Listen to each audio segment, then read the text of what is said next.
Hey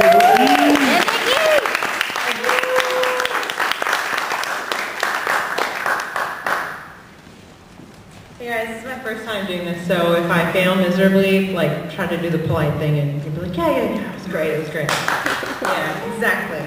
You got it. Okay. This is an open letter to someone, some people, some idea that's special out there. Dear Sir, dear gentleman at the Hoff Theater, dear crazy guy, no, dear, you didn't introduce me, you never gave me your name, so I don't know how to address you. Dear ignorance. Wow, my hand's already cramping. Dear ignorance, how are you? Do you remember me? Because I remember you. I was acquainted with you when I was born, not knowing where I came from, who I was, and what I was to become. My older sister met you when we moved to the States from Scotland, and it was you who placed her in remedial English classes with children with learning disabilities because you didn't have the patience to deal with her Scottish accent. I met you again when we moved to Minnesota, and you told me my skin was the color of your poop.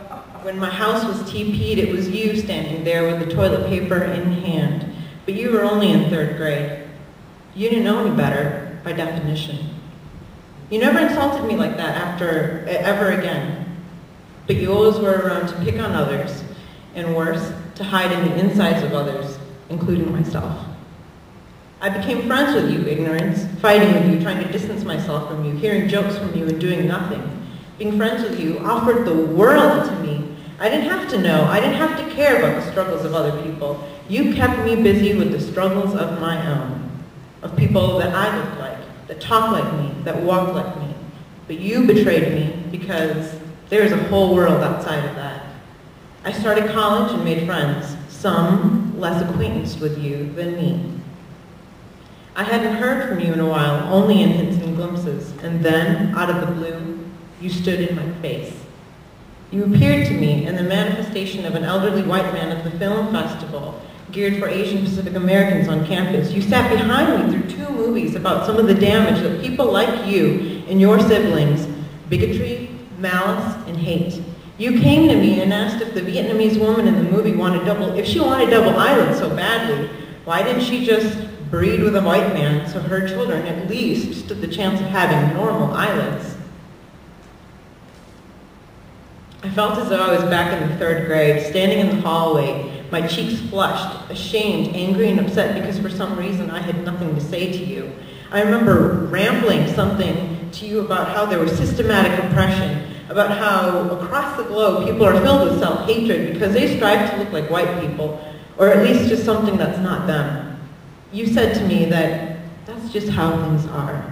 But I couldn't take that. I countered and said, and rambled something about slavery, genital mutilation, homophobia, genocides. Those are, for some time being, just the way things are. Are we supposed to sit back and endorse that? I could have said something to you like, well, sir,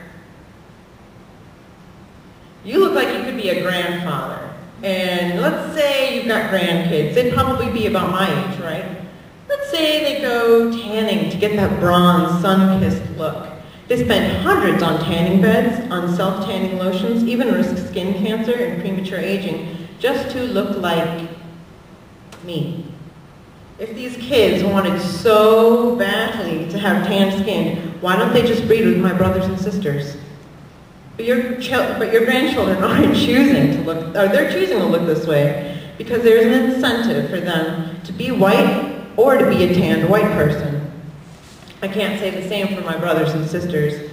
And thinking back, I guess I didn't mention this to you because A, I didn't think of it at the time, and B, it sounds a bit like your suggestion, which is ridiculous. I took a breath, sat down, and talked it over with some other friends of mine that I've met since 3rd grade. Education and consciousness. Love was studying for an exam. I remembered how the movie and other books pointed out that this self-hatred is at times even ingrained in our own minds by our own people. We do this to ourselves. I can't be mad at you, ignorance. You were just a stranger in the theater. You're not evil incarnate. You're just voicing out something that you heard from other people like you. Ignorant. Trust me, he's a hard one to ignore. So dear ignorance, you represent something important. You show us a limitation of our knowledge and capacity to care about others. It's your extended family that I worry about. It's bigotry, violence, prejudice, and hate that I worry about. They corrupt tools like language and bully my friends, love and acceptance. They even bully you. I know you're a part of me. I can't help that. And I hold your hand and invite you to my friend Awareness's after party tonight. Sincerely, Nikki Modi.